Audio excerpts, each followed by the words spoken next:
Muito boa tarde, pessoal. E hoje a gente vai ler o dia 11, sendo que eu acabei de ler o 10, mas eu tenho que ler o 11, 12, 13 e 14. Eu deixei acumular. Não foi certo o que eu fiz, foi em dias bem cansativos, como eu posso dizer, mas eu vou ler aqui tudo aqui com vocês.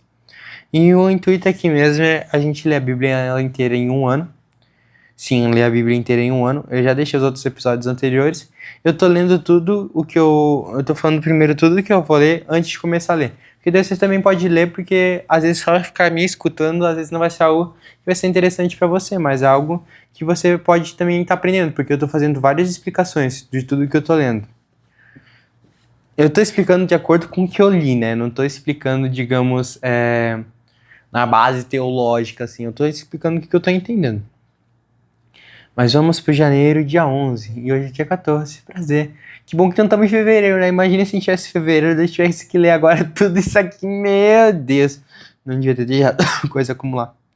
Mas vamos lá. Quando o servo de Abraão ouviu tais palavras, prostrou-se em terra diante do Senhor. Tirou joias de ouro e de prata. Calma. Gênesis 24, 52, 26 e 16. A gente vai ler depois Mateus 8, 18, 34, Salmos 10, 1, 15, Gênesis 27, 16... Não. Provérbios 3, 7, 8. O Gênesis é depois aí, tá? Desculpa, pessoal. Mas tá. Quando o servo de Abraão ouviu tais palavras, prostrou-se diante do Senhor. Tirou joias de ouro e de prata, e vestidos e deu a Rebeca. Também deu ricos presentes ao irmão e à mãe dela. Depois comeram e beberam, e eles e os homens que estavam com ele passaram a noite. De madrugada, quando se levantaram, o servo disse: Permitam que eu volte ao meu senhor. Mas o irmão e a mãe da moça disseram: Deixe que ela fique conosco mais alguns dias, pelo menos 10, e depois poderá ir. Ele, porém, lhe disse: Não me detenho, pois o Senhor me tem levado ao bom termo na jornada. Deixe que eu volte ao meu senhor, disseram. Vamos chamar a moça para ver o que ela diz. Chamaram, pois, a Rebeca e lhe perguntaram: Você quer ir com este homem? Ela respondeu: Sim, quero. Então deixaram que Rebeca, a irmã deles, partisse junto com a sua ama, com o servo de Abraão e os homens que estavam com ele. Abençoaram Rebeca e lhe disseram: Que você, nossa irmã, seja a mãe de milhares e de milhares, que a sua descendência tome posse das cidades dos seus inimigos. Então Rebeca se levantou com as suas servas, e montando os camelos, seguiram um homem. O servo de Abraão tomou Rebeca e partiu. Ora, Isaac veio de Beer Lahai-roi, porque morava na terra de Negeb. Ao cair da terra, Isaac saiu para meditar no campo. Erguendo os olhos, viu eis que tinha camelos.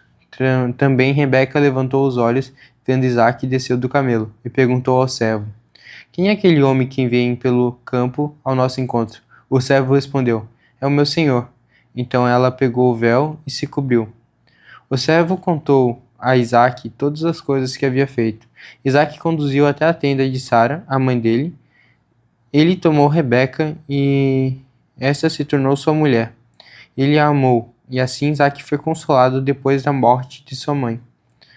Abraão casou com outra mulher, que se chamava Quetura. Ela lhe deu à luz Zimrã, Joquissã, Medã, Midian, Isbaque e Sua. Joquissã gerou Sebá e Dedã. Os filhos de Dedã foram Assorim, Letzim e Leumim. Os filhos de Midian foram Efa, Éfer, Enoque, Abida, Elda. Todos estes foram filhos de Quetura. Abraão deu tudo o que tinha a Isaque, porém os filhos e concubinas que tinham, Abraão deu presentes, e ainda em vida. Os separou do seu filho Isaque, enviando-os para a terra do Oriente. Os dias da vida de Abraão foram 175 anos.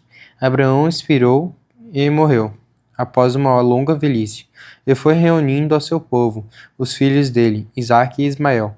Os sepultaram na caverna de Maquipela, no campo de Efron, filho de Zoar e Eteu, em frente de Manre, e o campo que Abraão havia comprado dos filhos de Et, Ali foram sepultados Abraão e Sara, sua mulher.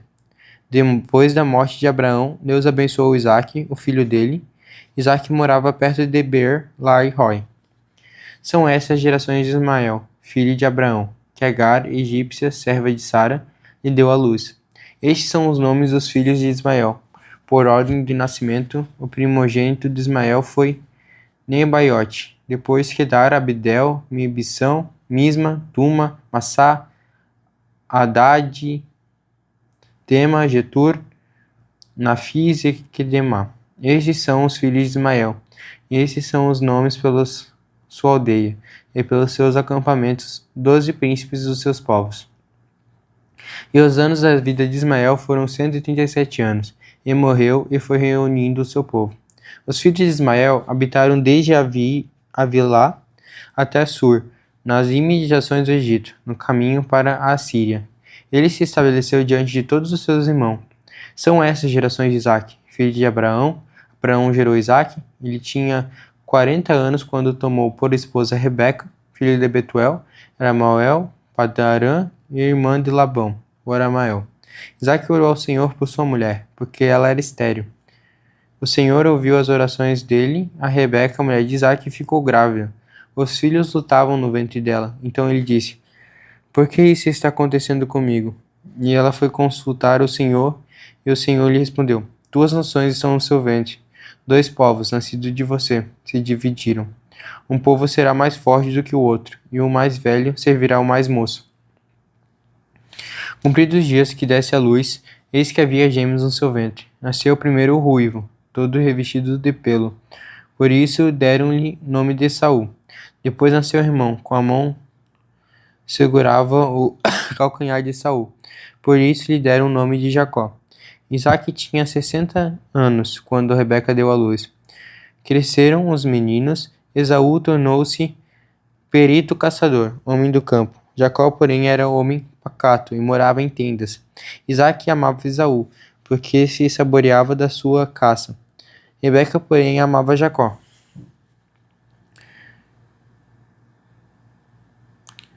Jacó tinha feito um ensopado quando Esaú, exausto, veio do campo e lhe disse: por favor, me deixe comer um pouco da coisa vermelha, essas coisas vermelhas aí, pois estou exausto. Por isso deram-lhe o nome de Edom. Jacó respondeu: primeiro me venda o seu direito de primogenitura. Ele respondeu: estou morrendo de fome. De que me vale o direito de primogenitura? Então Jacó disse: primeiro jure. Esaú jurou e vendeu o seu direito de primogenitura a Jacó. E Jacó deu a Esaú pão e um ensopado de lentilhas, e ele comeu e bebeu, levantou-se e saiu. Assim Esaú desprezou o seu direito de primogenitura. Sobreveio fome à terra, assim como tinha acontecido nos dias de Abraão. Então Isaque foi a Gerar, encontrar com Abimeleque, rei dos filisteus. O Senhor apareceu a Isaque e lhe disse: não desça ao Egito, mas fique na terra que eu lhe indicar. Habite nela, e estarei com você e o abençoarei. Porque você e sua descendência darei todas essas terras e confirmarei o juramento que fiz a Abrão, o seu pai. Multiplicarei a sua descendência como as estrelas do céu, e ela darei todas as terras. Na sua descendência serão benditas todas as nações da terra. Porque Abraão obedeceu à minha palavra e guardou os meus mandamentos, os meus preceitos, os meus estatutos e as minhas leis. Isaque, pois, ficou em Gerar, quando os homens daquele lugar perguntaram a respeito de sua mulher, e ele disse: é minha irmã. Ele tinha medo de dizer: é minha mulher, porque pensava assim: os homens do lugar me matarão por causa de Rebeca, porque ela é muito bonita. Essa história aqui tá familiar.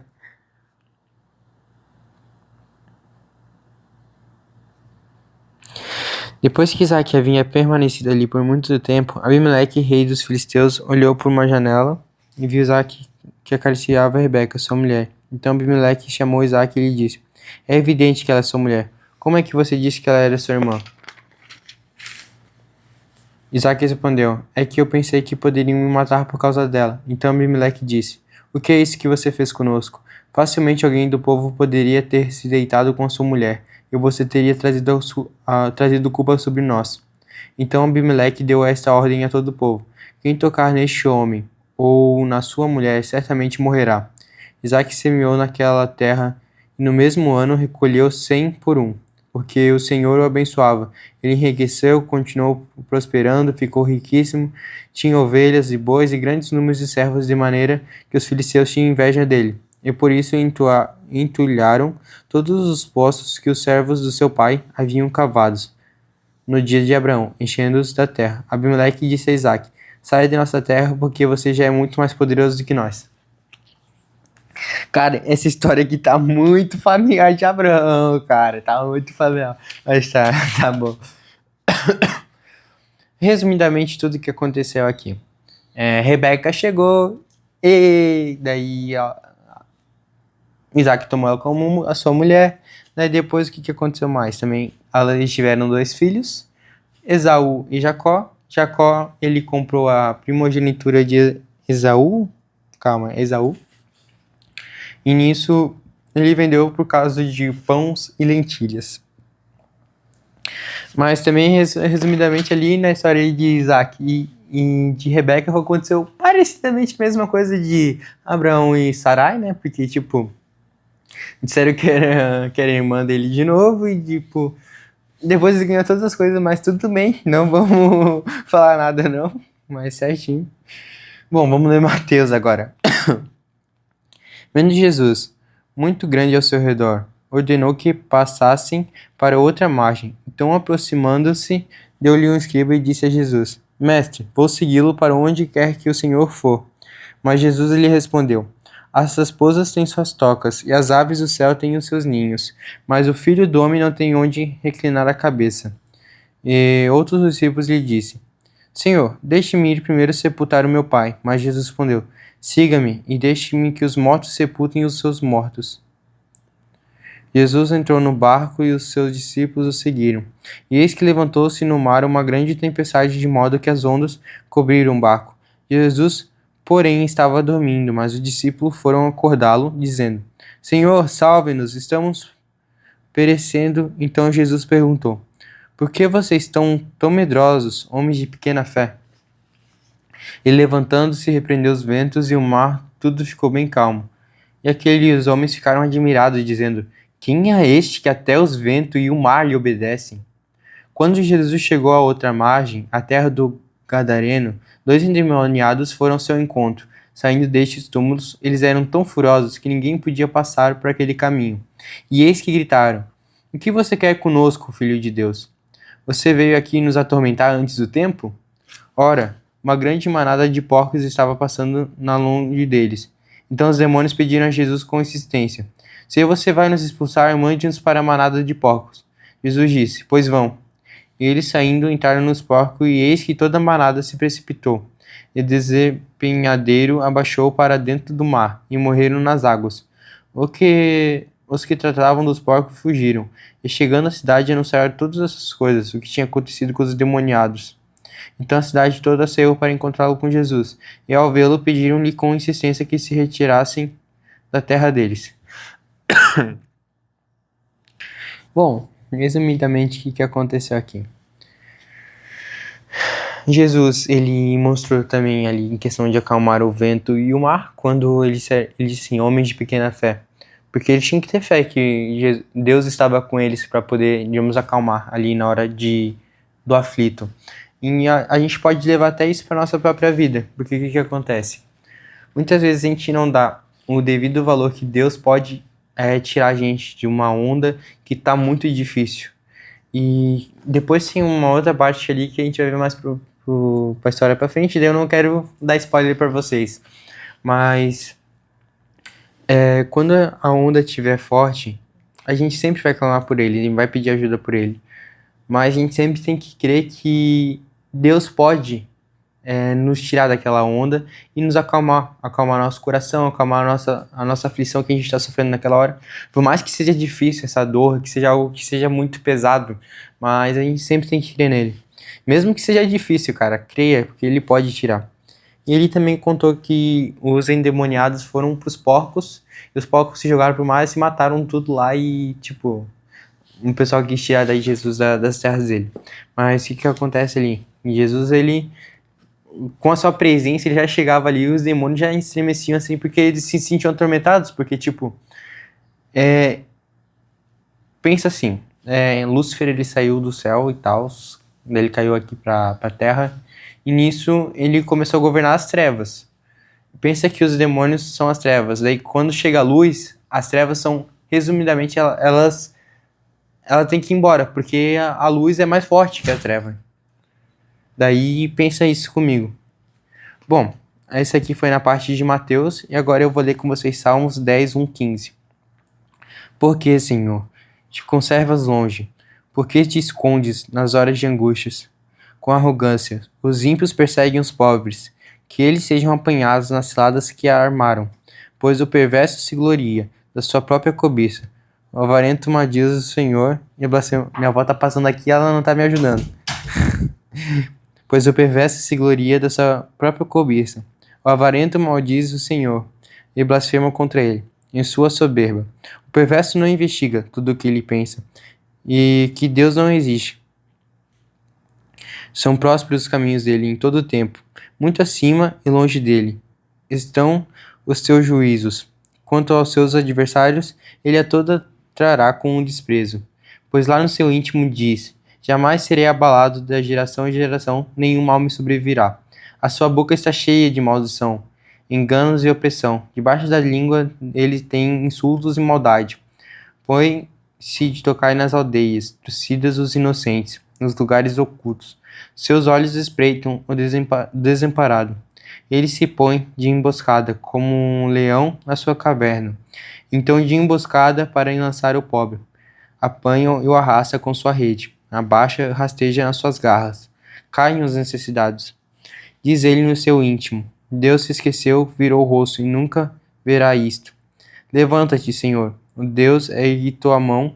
Não te esqueças dos pobres, porque o ímpio despreza a Deus, dizendo no seu íntimo que Deus não lhe pedirá contas. Tu, porém, tens visto isso porque atentas ao sofrimento e à dor, para que eu possa tomar em suas mãos. A ti se entrega o desamparado. Tu tens sido o defensor do órfão. Quebra o braço do perverso e do malvado. Pede contas da sua maldade, até que o desculpa de todos. Resumidamente, que diz o quê? Que o ímpio, que faz todas as coisas erradas, ele já diz que Deus não vai mais pesar a mão, porque, tipo, aqui ele tá dizendo que, tipo, Deus não existe mais. E isso é um negócio que Satanás tenta botar na nossa mente, dizendo assim: ele não existe, não vai voltar, não faz mal você pecar, não faz mal você errar, mas sim, Deus vai voltar. E quando voltar, ele é um Deus justo, e isso ele vai fazer o seu juízo aqui na Terra. E resumidamente, se você foi uma pessoa ímpia que não creu nele e não quis nada com nada e, tipo, dane-se pra tudo, a gente vai ter que ter um arrependimento forte pra voltar pra ele, entende? E se você se arrepender, sim, é capaz de você voltar pra Cristo, é capaz de você melhorar pra ele, é capaz de ele te aceitar de volta como filho.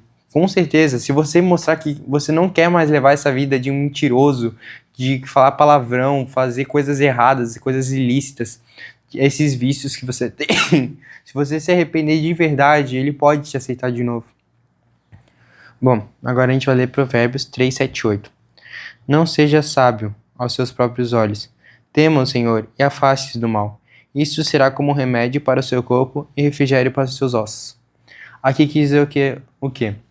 Pra gente pensar, eu acho que é assim, pronto, e acabou, e é assim.